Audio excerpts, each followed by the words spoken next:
Buenas tardes a todos, sean bienvenidos a la Real Sociedad Económica de Amigos del País de Tenerife. Continuando con esta jornada sobre historia de Canarias, hoy nos corresponde una conferencia a cargo de don Juan Ramón Núñez Pestano, profesor de Historia Moderna de la Universidad de La Laguna. Alonso de Nava y los orígenes del pleito insular. Pasa a presentar al ponente la directora de la Comisión de Educación, doña Emilia Cáceres. Bueno, don Juan Ramón Núñez Pestano, como ya dijo la vicedirectora, es profesor titular de Historia Moderna de la Universidad de La Laguna. Es doctor, por supuesto, del doctor don Juan Ramón Núñez Pestano. Ha desempeñado numerosos cargos de responsabilidad dentro de la Universidad de La Laguna y en la Facultad de Geografía e Historia de la misma. Su investigación la ha orientado hacia el campo de la historia agraria de Canarias y la historia de las instituciones locales del archipiélago durante la Edad Moderna, con trabajos publicados en revistas de gran prestigio. Es autor de varios libros y ha dirigido tesis doctorales, entre las que destaco las últimas incluidas en el programa de doctorado internacional Islas Atlánticas, en el que participan las universidades de La Laguna, Gran Canaria, Azores y Madeira. En la actualidad dirige una línea de investigación sobre los archivos de familia y la formación de la identidad aristocrática en los archipiélagos atlánticos. Es miembro de varias sociedades de prestigio relacionadas con la historia y la geografía de Canarias. Y sin más dilación, le cedemos la palabra a don Juan Ramón, que, repito, versará su conferencia sobre Alonso de Nava y los orígenes del pleito insular.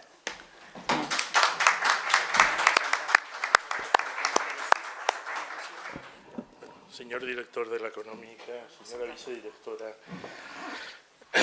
amigos, en primer lugar tengo que expresar mi profundo agradecimiento a esta venerable y antigua sociedad por la invitación que me hacen a participar en el ciclo de conferencia que dedica a la Casa de Nava y Grimón, sin duda alguna la más significativa e identificable de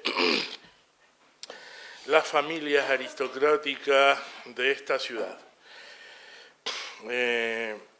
Recientemente tuve la oportunidad de hablar con algunos compañeros sobre cómo se construyen las identidades locales y planteaba el ejemplo de que mientras que La Laguna no parece tener signos de identidad externos referentes a su fundador, Alonso de Nava y Grimón, Alonso Fernández de Lugo, sin embargo, cualquier ciudadano de La Laguna conoce a la Casa de Nava y conoce los hitos más significativos de las escuelas cristianas, el Palacio de Nava, la Plaza de la Junta Suprema, es decir, que es un conocimiento común y popular el que todavía a día de hoy tenemos de la Casa de Nava y Grimón.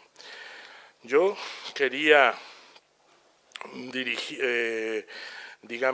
realizar mi aportación del día de hoy con los resultados de un trabajo que realicé ya hace muchos años y que analizaba los orígenes del pleito insular, los orígenes remotos del pleito insular y su relación con el programa de restauración de La Laguna que elaboró la élite aristocrática de la ciudad en la década de 1770, en las décadas de 1770 y 1790, al objeto de restaurar la influencia política y la importancia económica de la ciudad en un periodo de grave depresión, es decir, de grave decadencia. Hitos de ese proceso fueron el intento de establecimiento de la Universidad Literaria de San Fernando o el establecimiento, este sí exitoso, del Real Consulado o el traslado del obispado o la división episcopal, mejor dicho, del antiguo episcopado canariense. Bien, me gustaría empezar la exposición centrándome en uno de los aspectos que fundamentan la acción de esta élite ilustrada del siglo XVIII, y es la constatación de la decadencia de la ciudad de La Laguna en la segunda mitad del 700.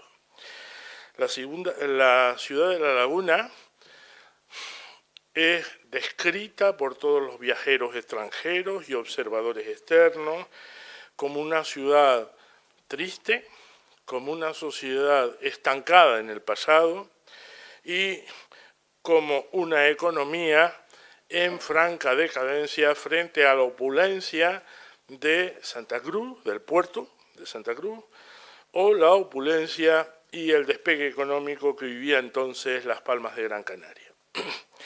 Los signos y las evidencias acerca de esa decadencia son claros, nítidos. Hay un proceso de despoblamiento de la ciudad en la segunda mitad del siglo XVIII. Las tasas de crecimiento demográfico de la ciudad de La Laguna con los padrones disponibles son positivas hasta mediados del siglo, hasta el padrón de 1746, pero desde entonces invierten su signo ya en el periodo 46-69, es decir, el que media entre el padrón episcopal de Guillén y el censo de Aranda. El signo de crecimiento ya es ligeramente negativo y en el periodo siguiente, 1769-1787, la pérdida de población es fortísima, lo que significa que la ciudad está despoblándose. Pero este despoblamiento, que tiene que ver fundamentalmente con la emigración de población masculina adulta hacia América, que se intensificó durante ese periodo, estaba acompañado por otros signos de decadencia económica aún más graves para sus observadores. En primer lugar, habría que hablar de los efectos del repartimiento de la dehesa de La Laguna realizado en 1769. La Laguna era una ciudad agrícola durante el antiguo régimen. De hecho, el poblamiento, el modelo urbano que continúa a partir de la calle de San Agustín, es decir, desde este punto hasta el llano de La Laguna, obedece todavía hoy a un poblamiento de casas de labradores con grandes jardines interiores e instalaciones para guardar las yuntas, almacenar granos, etc. Buena parte de esa arquitectura se conserva o se conservaba hasta hace apenas 3 o 4 décadas más o menos intacta.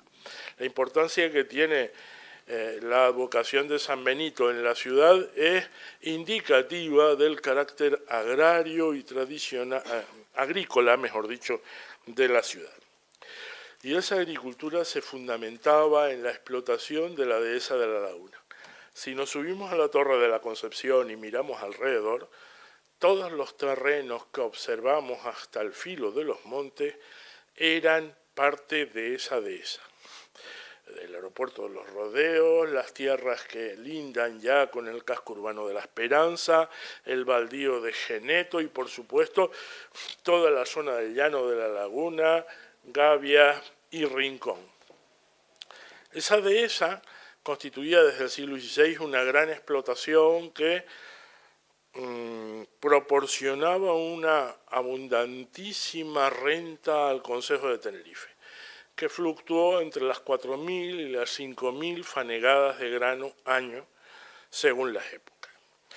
Esa dehesa se explotaba mediante un régimen de arrendamiento que inicialmente eran de ciclo corto, pero que a mediados del siglo XVII se convirtieron en arrendamientos de ciclo largo que permitieron dar estabilidad a un grupo de labradores prósperos que acabaron haciéndose con grupos de suertes, es decir, de parcelas que les permitían mantener lo que podríamos llamar una agricultura gruesa, una agricultura de grandes proporciones. Esa era la situación económica del campesinado de La Laguna, muchos pequeños campesinos, pero también un grupo de campesinos acomodados en la ciudad a comienzos del siglo XVIII.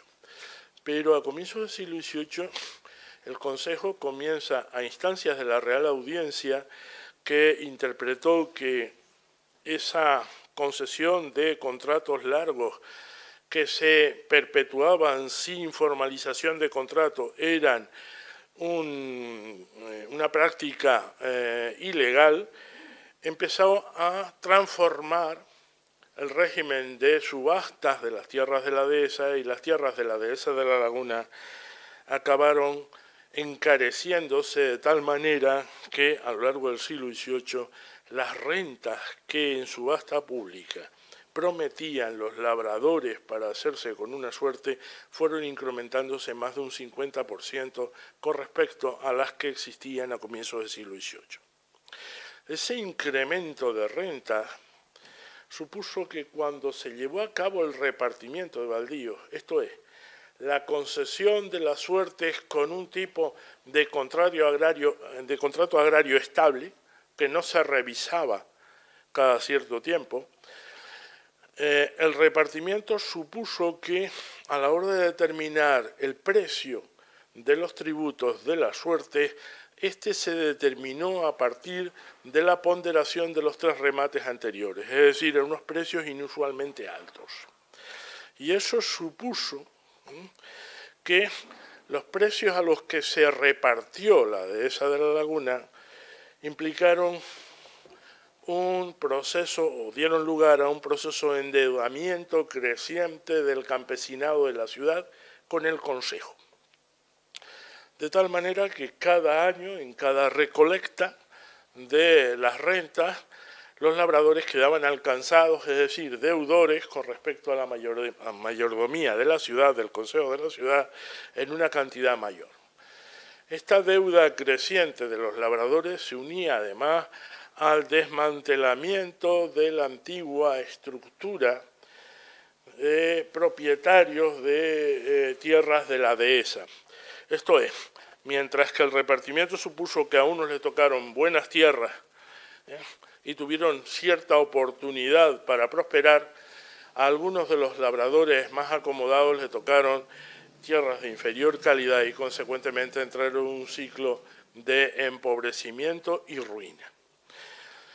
Esa situación social se inicia en torno a 1769 y es ya una evidencia en la década siguiente. Todo el mundo sabe que el problema agrario de la laguna se ha agravado con el repartimiento y empiezan a elaborarse algunas alternativas, entre otras el decomiso de suerte, quitárselas a quien las tiene, para convertirlas en parcelas menores que pudiesen ser repartidas a jornaleros y propietarios urbanos pobres. Ese programa de reorientación del repartimiento de la dehesa de la laguna mediante el reparto de trazos, es decir, de suertes más pequeñas, va a estar presente hasta comienzos del siglo XIX como una de las líneas de reforma de la ciudad.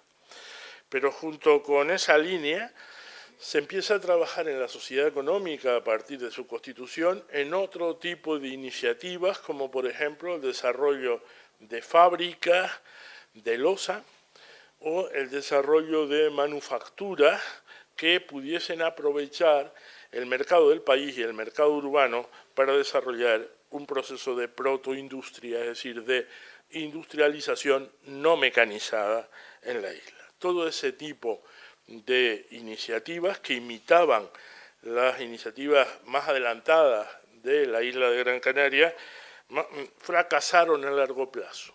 De tal manera que a comienzos del siglo XIX la laguna seguía presentando el mismo problema de estancamiento económico y de crisis económica. Pero junto a la crisis agraria o crisis económica en general, habría que hablar también de la crisis comercial. La laguna no fue nunca una gran ciudad comercial, pero determinadas actividades comerciales que tenían que ver con el suministro de artículos para las clases altas, para la élite, sí estaban radicadas a finales del siglo XVII en la laguna. las tiendas de lujo para la venta de artículos finos, generalmente de tejidos y quincallería para la élite, estaban en la laguna porque es allí donde estaban sus clientes. Sin embargo, esa actividad comercial desapareció en torno a la década de 1740 de forma drástica para trasladarse a Santa Cruz. Y ese traslado a Santa Cruz estuvo relacionado con la implantación en Canarias de un nuevo grupo mercantil del que se ha hablado muy poco, pero cuya trascendencia para la historia económica de las islas fue importante durante el siglo XVIII, dados los privilegios mercantiles que le otorgó la corona, la Casa de Borbón, durante el siglo XVIII. Estos son los malteses. Los malteses se convierten en comerciantes especializados en la distribución de artículos procedentes del sur de Francia que imitaban los artículos de lujo, los tejidos de seda, pero con unas calidades y precios mucho más bajos. Consecuentemente, podían vender artículos muy vistosos, pero de baja calidad. Y los malteses introdujeron en Canarias una nueva modalidad de comercio. De hecho, todavía en Las Palmas existe una calle de los malteses que hace referencia a su establecimiento en el siglo XVIII, en aquella ciudad. Pues establecieron un nuevo tipo de comercio que consistía en la venta al fiado. El mercader maltés era una especie de, como lo que llamábamos en mi juventud los indios, ¿no? Que te vendían y te vendían preferentemente al fiado, que iban con el fardo de ropa y te vendían ropa al fiado. Y porfiaban con el comprador que no le cobraban, que no, que ya me pagará usted cuando pueda. Pues bien, los malteses vendiendo al fiado, vendiendo artículos más baratos, pero que aparentemente tenían la misma calidad que los artículos tradicionales que venían a través del comercio del norte, del comercio inglés, inundaron las islas de artículos utilizando las redes de vendederas, es decir, de vendedoras ambulantes, y acabaron por alterar la estructura comercial del archipiélago. Por lo pronto en Tenerife y en La Palma eso parece asegurado. No tengo muy claro cuál fue su nivel de penetración en Gran Canaria. Y es que este comercio alteró las relaciones de producción en las grandes haciendas que se dedicaban a la producción de viñedo. Las grandes haciendas vitícolas vendían su excedente a mercaderes extranjeros asentados en los puertos que pagaban las cosechas de vino en 3 plazos. Un plazo en efectivo, otro plazo en géneros, es decir, una cantidad de productos fundamentalmente textiles que el hacendado debería retirar de un solo golpe de la hacienda, y otra tercera parte en crédito en la tienda. Es decir, crédito para ir retirando bien cantidades en efectivo o, más frecuentemente, efectos de lujo, productos de lujo de la tienda.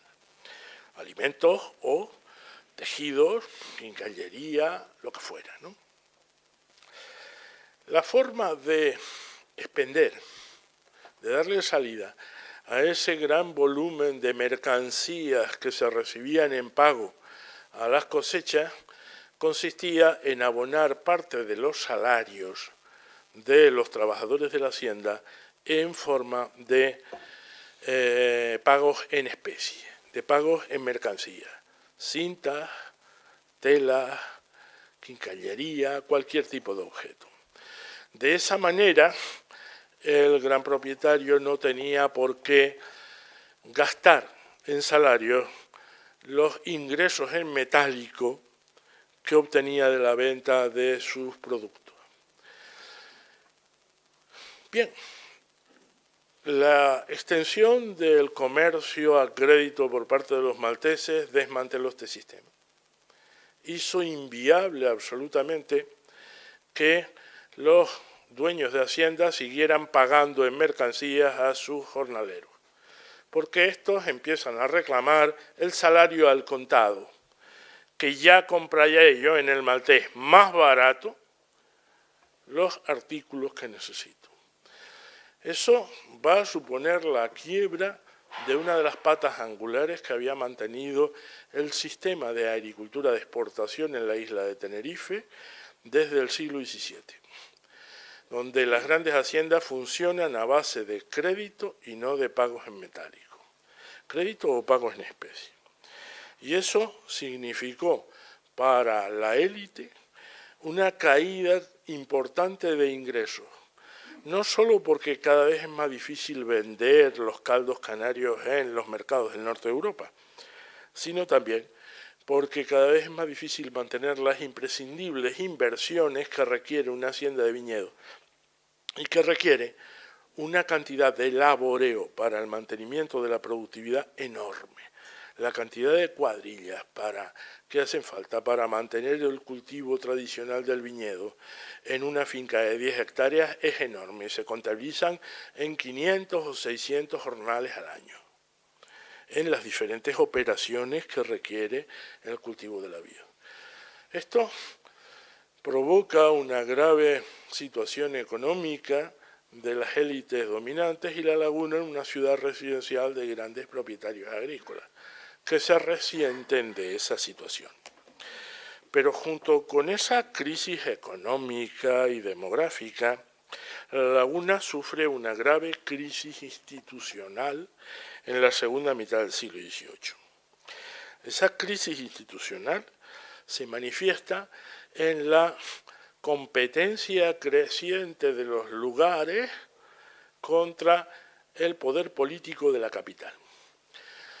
Tenerife es una isla que tiene una organización política relativamente diferente de otras islas de realengo en Canarias.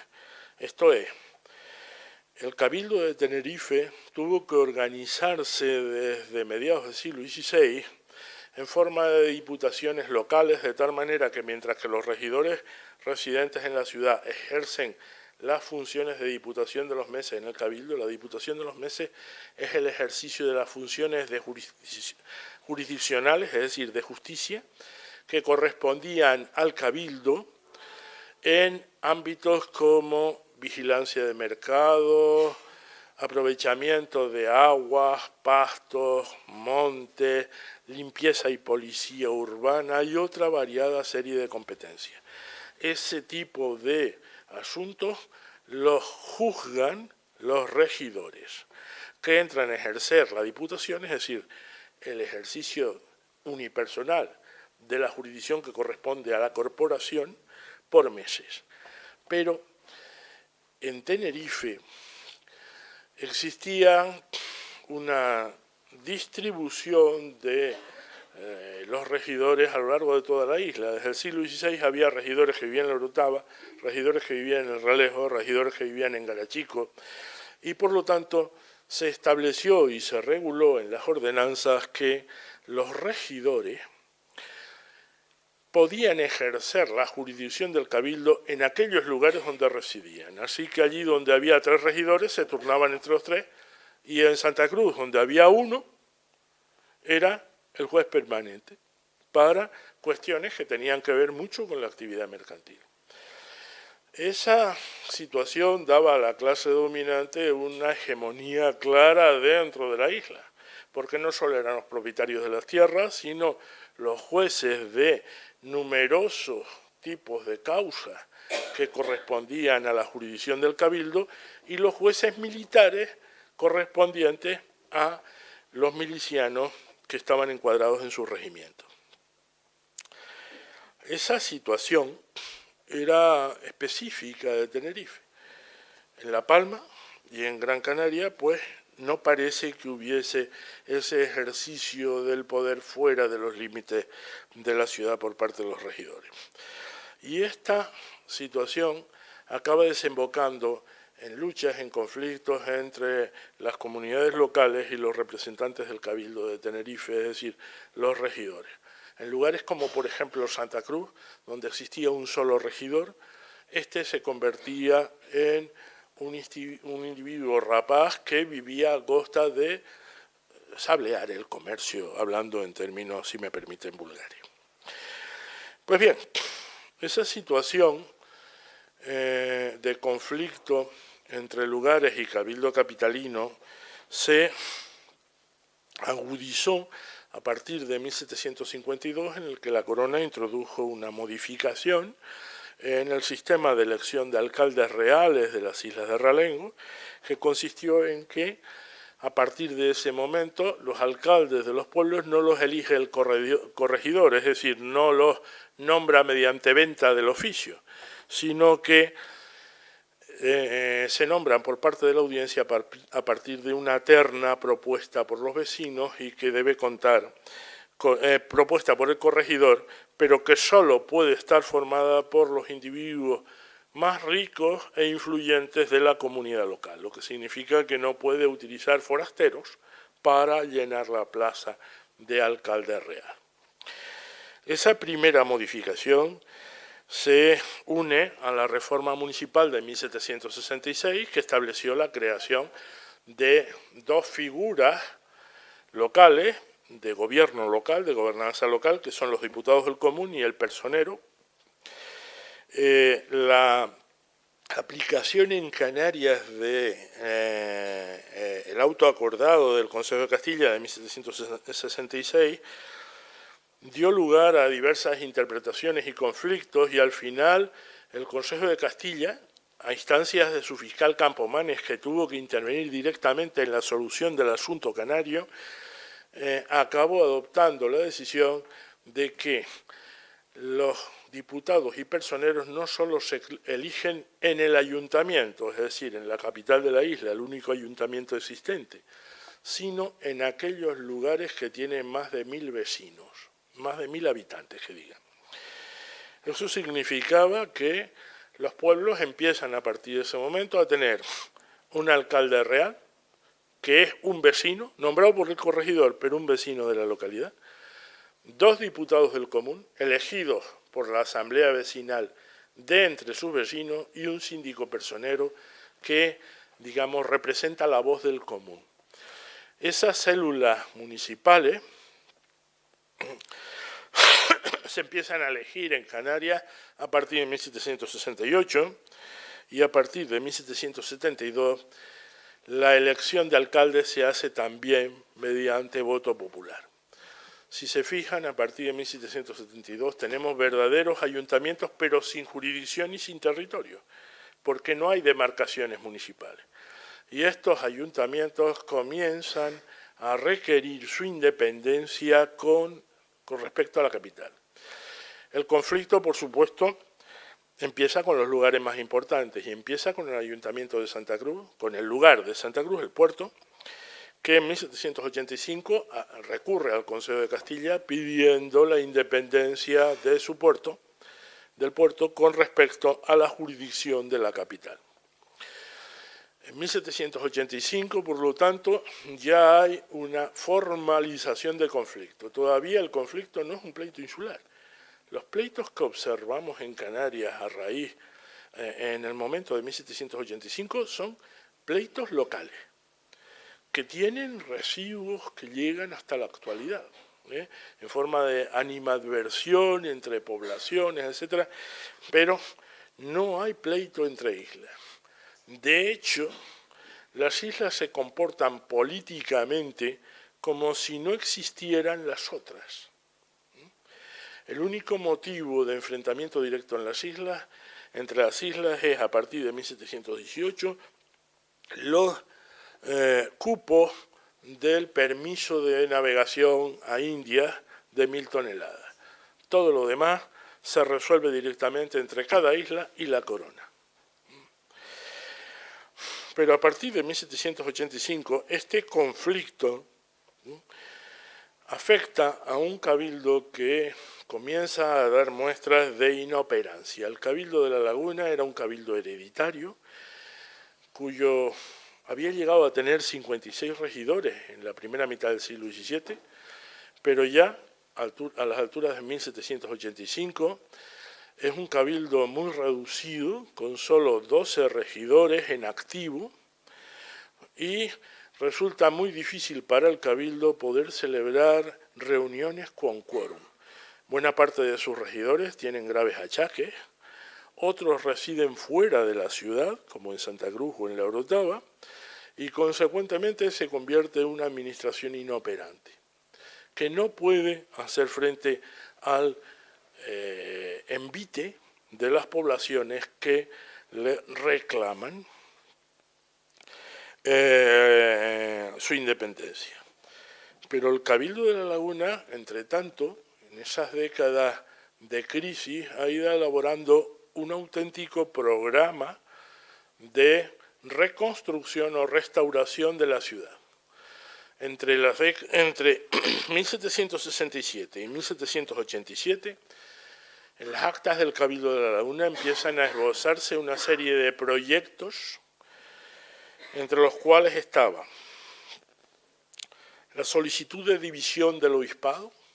Inicialmente comenzó como la petición para que hubiese en La Laguna un juez de 4 causas, es decir, un juez delegado del obispo para impartir justicia en las causas que correspondían a la jurisdicción eclesiástica y que correspondían al ámbito de la isla, pero posteriormente fue evolucionando hasta llegar el momento en que se solicita la división en 2 del obispado canariense. El segundo proyecto es la creación del Seminario de Nobles, es decir, un centro de enseñanza destinado a la formación de las élites, un tipo de centro de enseñanzas que la corona había intentado extender a todo el país a partir de 1784, una de las políticas de reforma ilustrada del reinado de Carlos III, y que fue, digamos, acogido por la élite de la ciudad, por los regidores, como una forma de dignificar La Laguna. Un tercer proyecto era el traslado de la audiencia a Tenerife. Se trabaja entre 1772 y 1783 en el traslado de la audiencia, es decir, del órgano gubernativo y jurisdiccional de Canarias de su capital tradicional, Las Palmas, a La Laguna. Y, en tercer lugar, el establecimiento en La Laguna del Real Consulado, un tribunal comercial. De todos estos proyectos, el único que se estableció en el siglo XVIII, el único que se consiguió fue el Real Consulado, que se estableció en La Laguna, aunque tuvo una duración efímera. Esos proyectos fueron gestionados en la Corte mediante el recurso tradicional que tenía el Cabildo de La Laguna para relacionarse con la corona. Este recurso era el diputado en corte. El diputado en corte era un regidor, a veces una pareja de regidores, encargado de gestionar los asuntos con la corte, manteniendo la correspondencia con el agente en corte. El agente en corte solía ser un profesional que actuaba como representante y apoderado del Cabildo de la isla ante los consejos y secretarías de la monarquía. Este agente en corte, en algunos casos, no era suficiente y entonces la isla enviaba un diputado a Madrid, uno de sus regidores o un prohombre de la ciudad, aunque no fuese regidor, que acudía con poderes de la ciudad para activar los asuntos. En torno a 1785, el Cabildo de la isla toma clara conciencia de que el conflicto con los lugares, con Santa Cruz y luego con La Orotava, el conflicto con los comandantes generales y sobre todo el conflicto con la Real Audiencia, que está intentando imponer o conseguir que el Cabildo cumpla con el reglamento de propios y árbitros, porque la administración tributaria de la ciudad era muy deficiente y corrupta. Pues bien, en 1785 el Cabildo toma conciencia de que para conseguir ganar esa triple guerra, audiencia, lugares, audiencia y lugares, y comandantes generales, era preciso activar los recursos en la corte. Y eso significa ponerse a trabajar arduamente en organizar una contraofensiva política y diplomática en la corte. Y confían en lograrlo gracias a la hora canaria en Madrid. La década de 1780, sobre todo la época final de la década, digamos mejor que el reinado de Carlos IV, es la auténtica hora canaria en Madrid. Madrid está llena de altos funcionarios de la corona procedentes de Canarias, todos ellos emparentados con la élite de Tenerife. Y la hora canaria en Madrid significa valedores, personas que están dispuestas, y así lo confirman, a apoyar las pretensiones del Cabildo de Tenerife ante la corona. Solo hacía falta organizarlos. Y el Cabildo en 1786 comienza ese trabajo encomendando las gestiones en la corte a un agente profesional, Escolano Arrieta. Escolano Arrieta era hermano de un consejero de la Cámara de Castilla, uno de los consejos fundamentales para las pretensiones del Cabildo, y además un buen conocedor de los interdicios de la corte. Pero entre 1786 y 1789, las gestiones del Cabildo ante la corte no solo no parecen dar los resultados apetecidos, sino que el Cabildo está perdiendo la batalla porque se le ha abierto un verdadero frente interno. Ese frente interno está formado por el regente Altamirano, al que se le ha encomendado desde el Gobierno de Madrid que haga cumplir el reglamento de propios y arbitrios de 1782 a los regidores de la ciudad de La Laguna, por el personero Soler Carreño, elegido por todos los vecinos de la isla, no por los vecinos de la capital, y por lo tanto un individuo directamente enfrentado con los regidores y las viejas corruptelas del Cabildo, el corregidor Joaquín Bernard Vargas y el mayordomo de propios Núñez Loisel, que murió en la guerra del Rosellón, uno de estos labradores acomodados que quedaron arruinados con el repartimiento de baldío. Se añade a ello Domingo Cristóbal de la Oliva, sustituto fiscal. Todos estos funcionarios van a intentar, ¿no?, someter al Cabildo de la isla a una activa disciplina tributaria y se muestran a los ojos de los regidores como unos auténticos enemigos con respecto al poder de la antigua oligarquía concejil. Su programa político, el de este frente interno, es que en la isla no solo cuentan las familias aristocráticas que gobiernan el Cabildo de la isla y que han obtenido sus títulos por herencia, sino que se debe tener en cuenta los lugares de la isla. Bien, este es el panorama general. ¿Y dónde entra la Casa de Nava en este panorama general? Lo he dejado en 1789. Pues bien, la Casa de Nava, perdón, me he saltado un paso. En 1788, ante la inactividad de Escolano Arrieta, el Cabildo pretende dar un giro a los acontecimientos y nombra al palmero Fierro de Sotomayor como diputado en corte. Un canario en la corte, la última posibilidad de ganar la confrontación. No nombrar un agente, sino enviar a un diputado que no era regidor del Cabildo, era palmero, pero que conocía muy bien las interioridades de la corte. Y Fierro de Sotomayor despliega una actividad sumamente rápida e inteligente y empieza a pedir instrucciones al Cabildo acerca de cómo debe orientar los asuntos. Lo primero que hace Fierro de Sotomayor es plantear como principio general que se debe establecer el criterio de que cualquier asunto referido a Canarias, independientemente de la isla o el lugar del que se trate, debe ser consultado previamente al Cabildo de Tenerife para manifestar su acuerdo o desacuerdo con respecto a la corona, a la política que pretende generar la corona. Es decir, una intervención privilegiada del Cabildo como isla más importante y como centro económico de Canarias ante las políticas que desarrolla la corona. Esto, por supuesto, les encantó a los regidores del Cabildo. Ordenar la política regional en torno a los intereses del pequeño grupo aristocrático que controlaba la ciudad.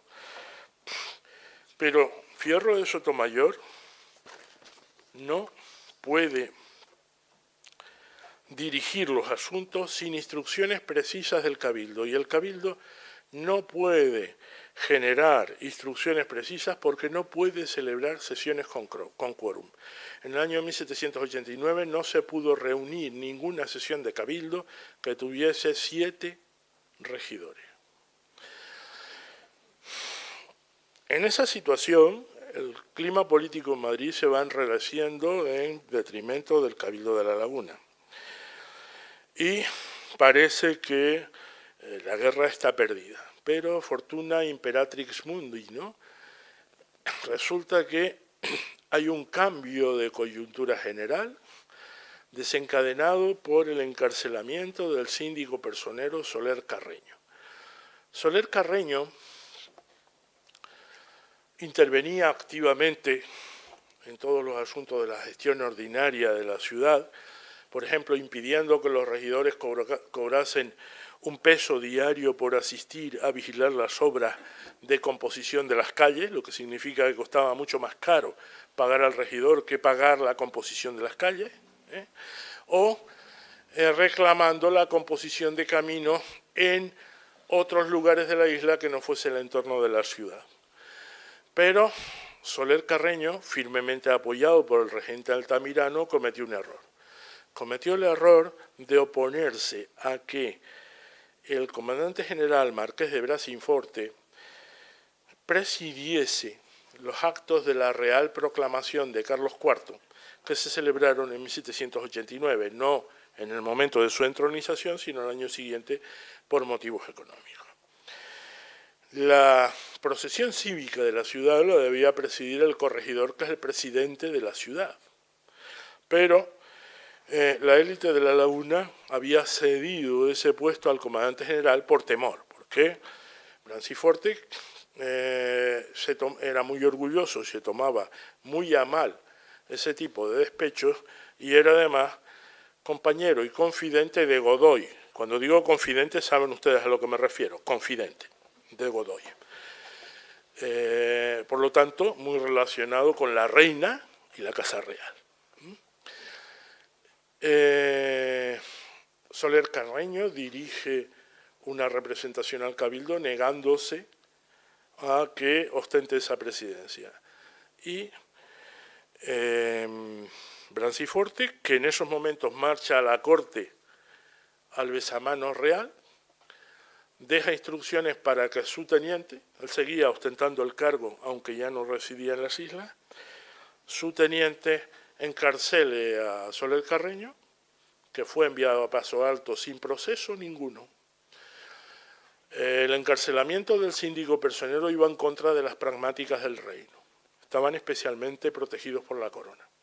Y lo sabían todos los funcionarios, incluidos los ministros de Estado. Pero nadie movió un dedo por sacar a Soler Carreño, que estuvo más de un año en prisión y salió finalmente quebrantada su salud. Y por supuesto su orgullo.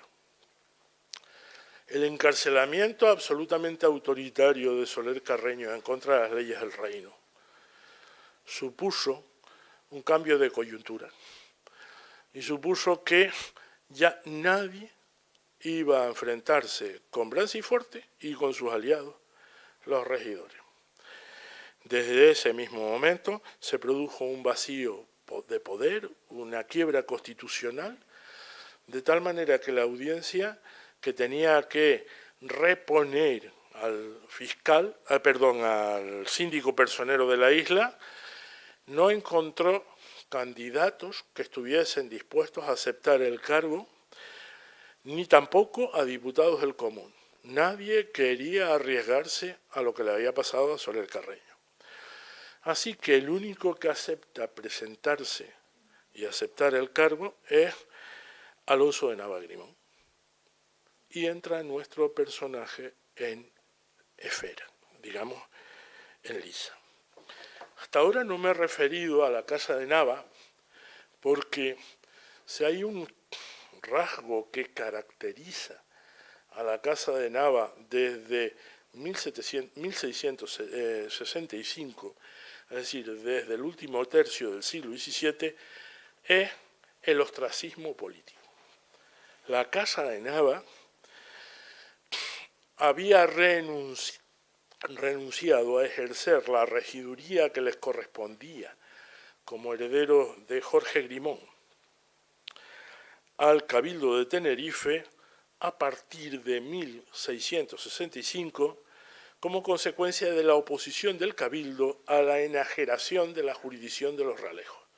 Los Navas se habían querido hacer con el señorío de los Realejos. Y como el Cabildo se opuso, los Navas se retiraron. Ahora bien, seguían siendo la más poderosa e influyente de las familias aristocráticas de La Laguna. Tenían a gala ese ostracismo político. Pero no solo era el ostracismo político, viviendo en La Laguna, no participaban en la política de la ciudad, pero no solo era ese su rasgo característico, sino tenían otra tradición.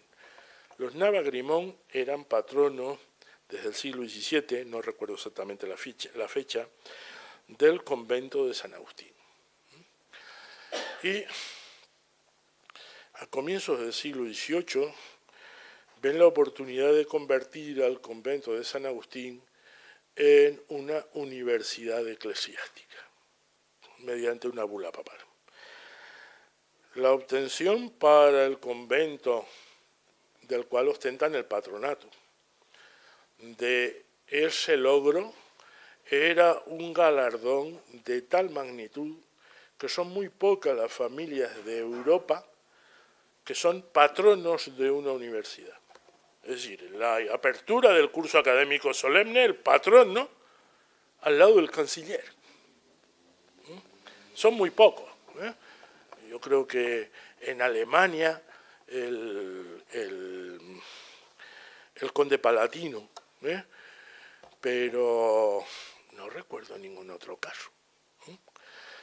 Eso situaba a la Casa de Nava en un nivel de distinción sin parangón en la cristiandad. Y van a pelear por conseguir ese logro, que no consiguen debido a la oposición de las otras órdenes religiosas. Con todo, la posibilidad de constituir una ciudad en La Laguna, una universidad en La Laguna relacionada con la Casa de Nava, se convirtió en una tradición de la casa. En su archivo, hoy en el Fondo Rodríguez Moure, que conserva algunos de sus documentos, se conservaban los testimonios de lo cerca que estuvieron de conseguirlo. Y se convierte en un leitmotiv de la casa. El ostracismo de la Casa de Nava se rompe momentáneamente con el nombramiento como síndico personero de Tomás de Nava en 1758 y se prolonga un poco más porque en la década de 1760 Tomás de Nava aceptó ejercer en representación de su primo, el marqués de las Cuadras del Becerro, la regiduría que correspondía a su linaje, que había pasado a formar parte de la herencia de una rama menor o una rama colateral, porque los marqueses del Becerro no pueden ser considerados tampoco como una rama menor de los Nava, una rama colateral de la casa. Pero en 1768, un enfrentamiento con los recién elegidos diputados del común va a suponer que Tomás de Nava renuncia a seguir presente en la casa y vuelve a la tradición anterior de ostracismo.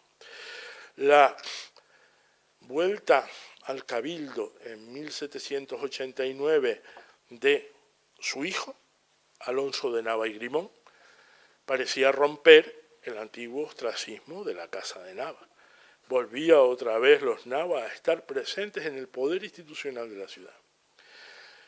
Y Alonso de Nava asume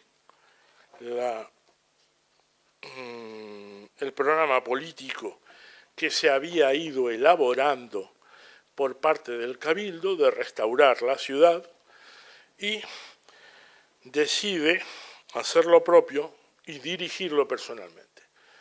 De hecho, la petición a su tío, el marqués de Bajamar, Antonio Porlier, de la creación de una universidad en La Laguna, no fue una petición del Cabildo de La Laguna, que ni siquiera sabía que se estaba gestionando eso.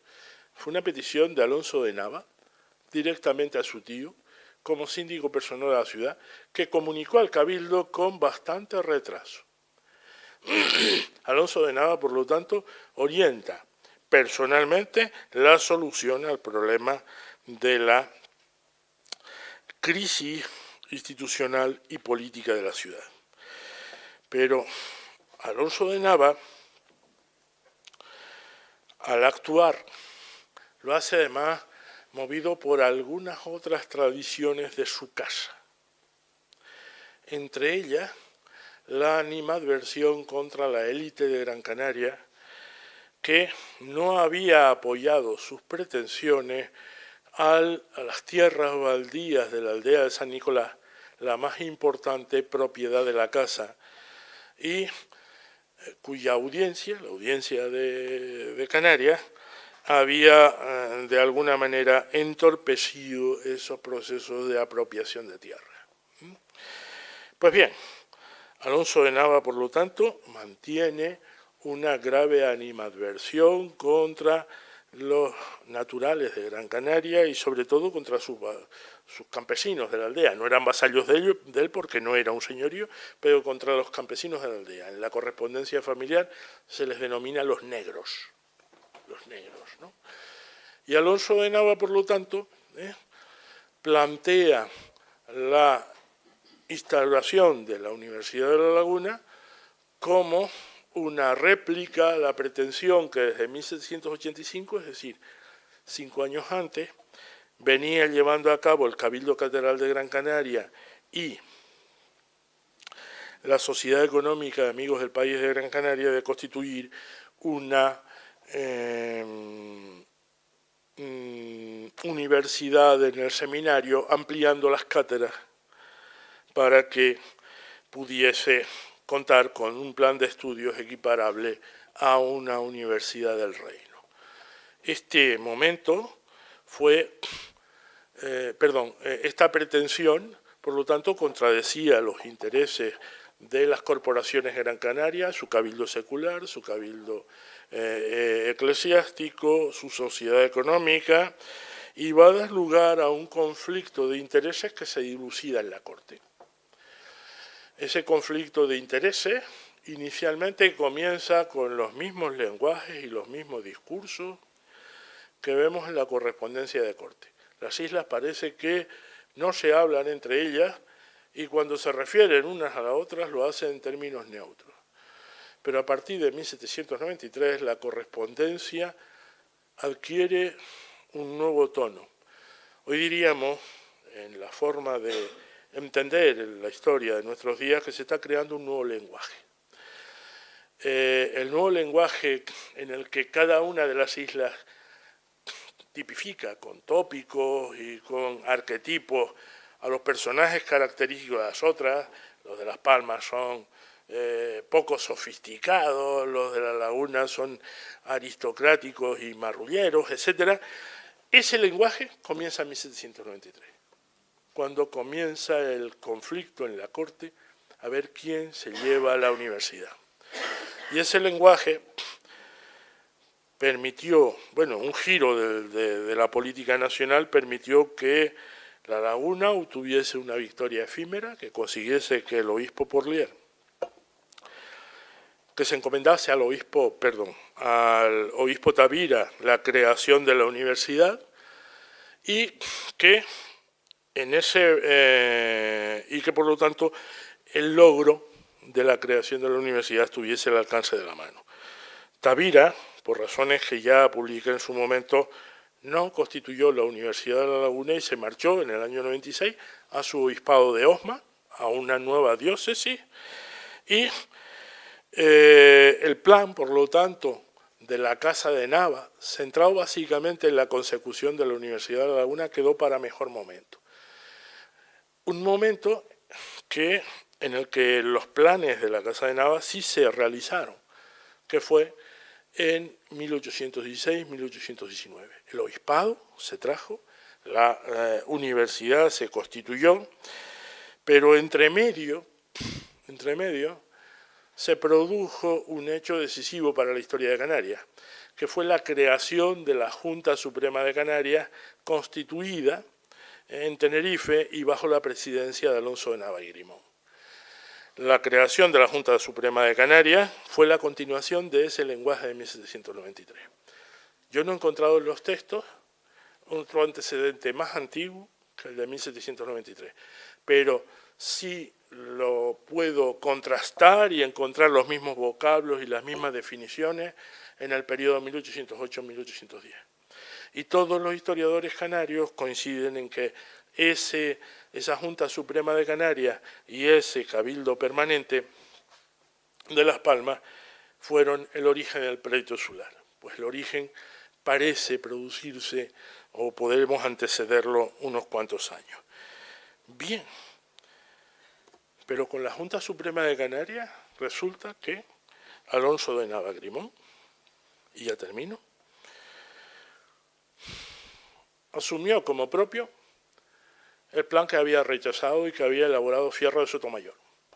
Fierro de Sotomayor, en 1789, planteó en la Corte un plan que aparentemente resultaba factible y que estaba al alcance de la mano, que en la Laguna se constituya una junta para los asuntos de Canarias, formado por diputados de todas las islas,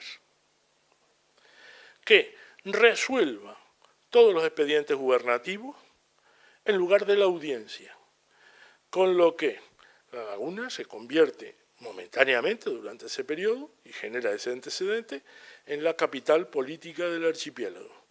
Alonso de Nava se opuso en 1789 absolutamente a esa solución, porque suponía desplazar al Cabildo de La Laguna respecto a la hegemonía política que éste pretendía. Pero en 1808 su plan fue el de Fierro de Sotomayor. Esto es lo que quería comentarle. Muchísimas gracias.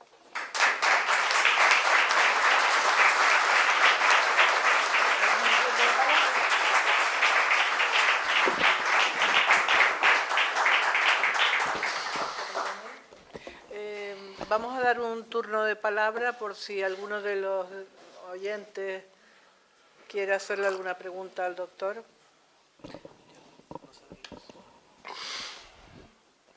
Don Emilio, por favor, ¿le pasan el micrófono?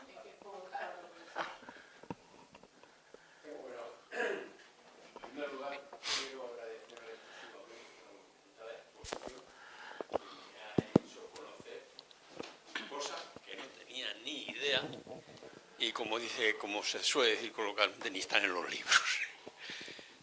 En alguna ocasión oí a doña María Rosa Alonso, cuando se ha referido al pleito insular, decir eso viene casi desde la historia de la conquista, por problemas agrarios, por problemas de la producción de trigo y distribución y tal. Y claro, en estas circunstancias, pues yo me decía, bueno, el pleito insular viene desde que los pobladores de Canarias acompañan a Alonso Fernández de Lugo aquí a cargarse a los habitantes de Tenerife. Esto es una cosa, pero claro, obviamente, según lo documentado, la estructura propia de este pleito que que nos viene dañando durante tanto tiempo, ya la ha documentado. Junta Suprema, Cabildo de Gran Canaria. Gracias. Muchas gracias.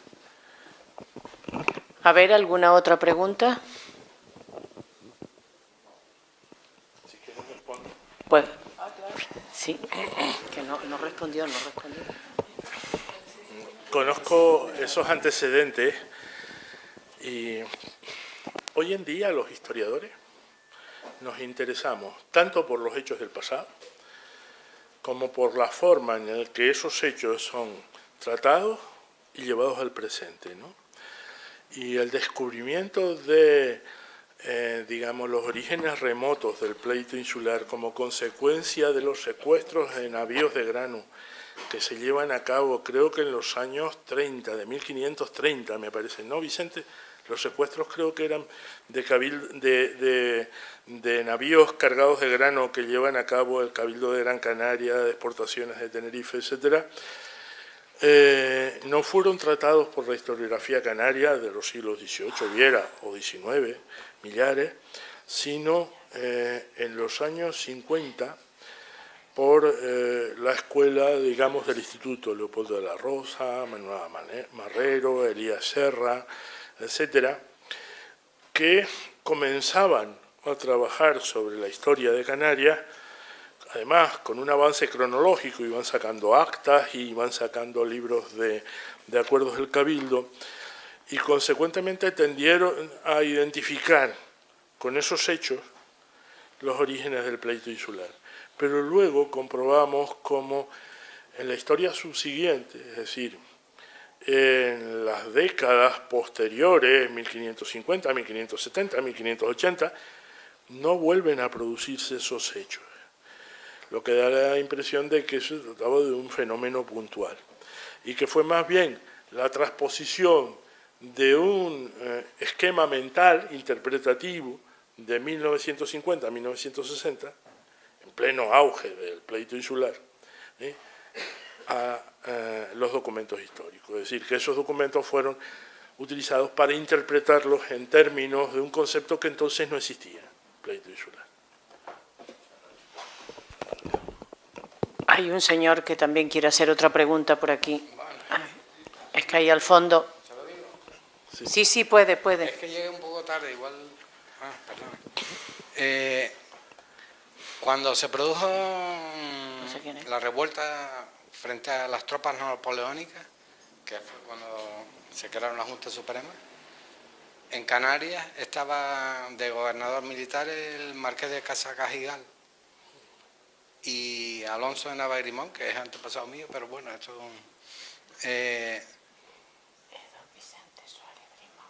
destituyeron al marqués de Casacajigal y nombraron a Carlos O'Donnell, que es el padre de Leopoldo O'Donnell. Leopoldo O'Donnell, que fue presidente del gobierno... Su hijo. De España, vamos. Su hijo. El No sé O'Donnell, si el lo habrá O'Donnell, comentado, duque que de llegó un poco Tetuán, tarde. fue su hijo. El duque de Tetuán fue su hijo, ¿no? El duque de Tetón, sí. Fue su hijo. Bueno, se lo quería preguntar, pero... Pero igual ya lo dijo. Es que llegué tarde. sí. Yo no creo haberla entendido muy bien, porque en la revuelta, en el conflicto contra Nelson, no le entendí, no le oí bien eso. Que estaba como presidente, vamos, como capitán. En la revuelta general, napoleónica. Capitán general. Ya le entiendo. Capitán general, digamos, Sí. cuando invadieron las tropas napoleónicas. Sí, era Casacajigal, Era el marqués de Casacajigal. que fue detenido y luego remitido a la Y península. fue luego Carlos O'Donnell Sí, y su hijo, aunque esto no tenga que ver con la Junta Suprema, pero Sí. su hijo adquirió un prestigio muy Título de importante, que prestigio. fue Leopoldo O'Donnell, el duque de Sí. Tetón, como usted dijo. sí. Sí, Tiene una efectivamente, en Santa Cruz. Alonso de Nava fue decisivo en la orientación de los hechos de ese momento, ¿no? Tanto en el, digamos, golpe de O'Donnell contra su superior jerárquico, Casacajigal, como en la orientación de los sucesos posteriores que creo que supusieron el encarcelamiento, no estoy seguro si se llegaba a encarcelar a los ministros de la Audiencia o solo al corregidor de Gran Canaria. El corregidor fue remitido a Paso Alto, sí estuvo un tiempo en Paso Alto, el corregidor de Gran Canaria. Si le puedo decir, fueron tropas de aquí a detener al regente de la Audiencia de Gran Canaria. Y de ahí viene el pleito insular. Vamos, entre otras cosas, porque lo sacaron casi desnudo, digamos, y lo trajeron a Tenerife. Vamos. Sí. ¿No? Estoy de acuerdo de que eso lo puede comprobar ese es el origen del pleito insular. Yo lo que he intentado hacer es una lectura más remota, es decir, retrospectiva, intentando ver cuándo cambia el lenguaje. A mí lo que siempre me ha llamado la atención que las islas en el siglo XVIII no parecían tener conflictos políticos entre ellas. En los memoriales, en las representaciones a la corte, no encuentro yo conflictos políticos. Puede haber algún tipo de manifestación de intereses contrapuestos, pero se resuelven ante la instancia neutral de la corona. Pero cuando se cambia el lenguaje y empieza la tipificación del chicharrero y del canario como enemigos políticos, es en 1783. Es la primera vez en que encuentro esa tipificación. Y después en la Anivaria Triunfante de 1794 ya plenamente caracterizada. Por motivos de tiempo, doy la última palabra a don Vicente Suárez Grimón, que levantó la mano hace un momento. Simplemente hacer la reflexión en el sentido de que yo no digo que sea antecedente del pleito, algo hay por medio. Es decir, la prohibición o cuando el Cabildo de Gran Canaria, por ejemplo, decretaba la prohibición de sacar grano, de traer grano hacia Tenerife, y que luego los comandantes generales pues ordenaban que se produjera esa saca de grano. Hombre, en el fondo ahí está el problema de la diferencia de pesos y medidas. Es decir, 2 fanegas de Gran Canaria hacían 3 en Tenerife.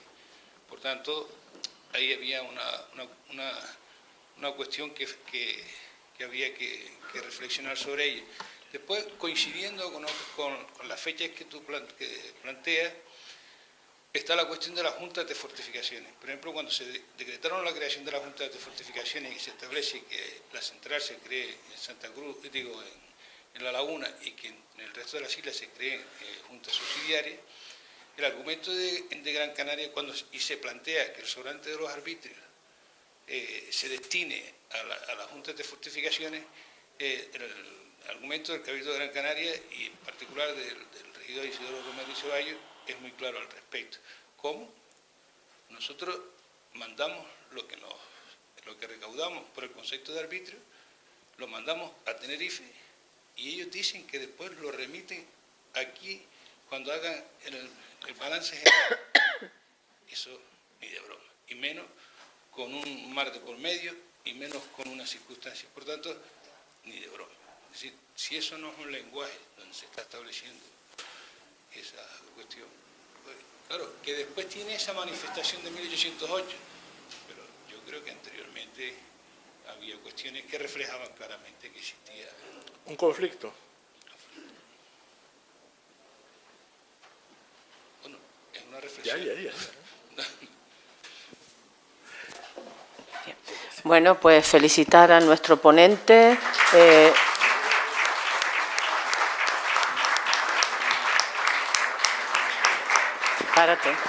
Y agradecerle desde la dirección la generosa colaboración en estas jornadas. Nosotros lo que ofrecemos, lo que podemos ofrecer, pues como un pequeño obsequio de unos libros. Entonces, Juan Ramón.